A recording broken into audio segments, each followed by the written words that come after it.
Shalom Bapak Ibu Saudara yang dikasihi Tuhan, dimanapun Bapak Ibu Saudara berada, kiranya damai sejahtera, sukacita, dan kebaikan Tuhan menyertai setiap kita dimanapun kita berada. Karena kasih Tuhan begitu besar, begitu panjang, begitu lebar bagi setiap orang-orang yang takut akan Tuhan. Hari ini jumpa lagi dengan kami Yabes Community dalam acara Sukat, Suara Kasih Tuhan. Hari ini renungannya terambil dari 2 Raja-Raja 4 ayat yang ketiga sampai yang kelima. Demikianlah firman Tuhan. Lalu berkatalah Elisa, "Pergilah, mintalah bejana-bejana dari luar, daripada tetanggamu, bejana-bejana kosong, tetapi jangan terlalu sedikit. Kemudian masuklah, tutuplah pintu sesudah engkau dan anak-anakmu masuk. Lalu tuanglah minyak itu ke dalam segala bejana, mana yang penuh, angkatlah.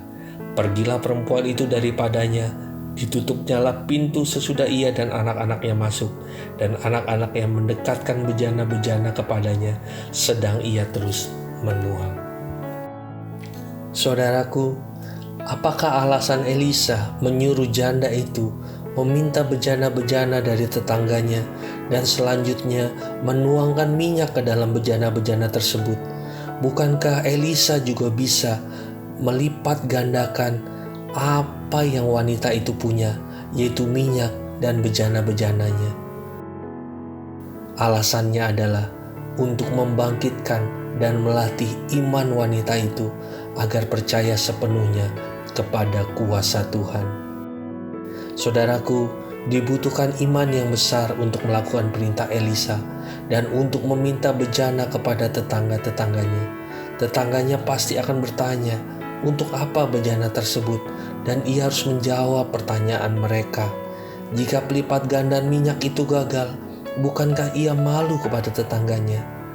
Sebagai orang percaya, mungkin kita pernah meminta sesuatu kepada Tuhan, tetapi kita tidak berani menceritakan itu kepada orang lain karena kita takut doa itu tidak terkabul. Tindakan wanita itu ketika ia mengumpulkan bejana dari tetangganya merupakan tindakan iman. Kalaupun ada keraguan di dalam hatinya, ia membuang jauh-jauh pikiran tersebut dan ia memilih untuk taat perkataan Elisa sebagai nabi Tuhan. Saudaraku, perhatikanlah bahwa sekalipun wanita itu tidak memiliki apa-apa di rumahnya dan sekalipun di dalam kesulitan yang besar mengimpit hidupnya, tetapi ia masih memiliki harta yang sangat berharga, yaitu iman percaya kepada Tuhan.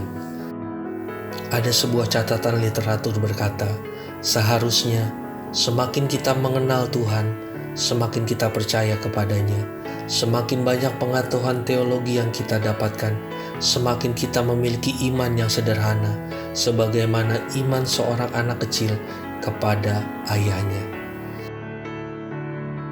Iman kepada Tuhan adalah percaya dengan yakin pada kasih dan kuasa-Nya, sekalipun apa yang ada di depan tidak memungkinkan untuk kita melihat mujizat itu. Iman selalu bekerja sama dengan perbuatan. Orang yang beriman akan memiliki keberanian untuk bertindak, sekalipun belum melihat hasilnya. Kita beriman kepada Tuhan karena kita mengenal Dia sebagai Bapa yang pengasih.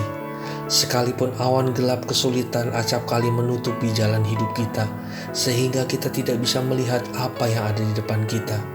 Namun, ketika kita percaya bahwa Ia selalu dapat melihat dan membawa kita ke tempat yang lebih baik.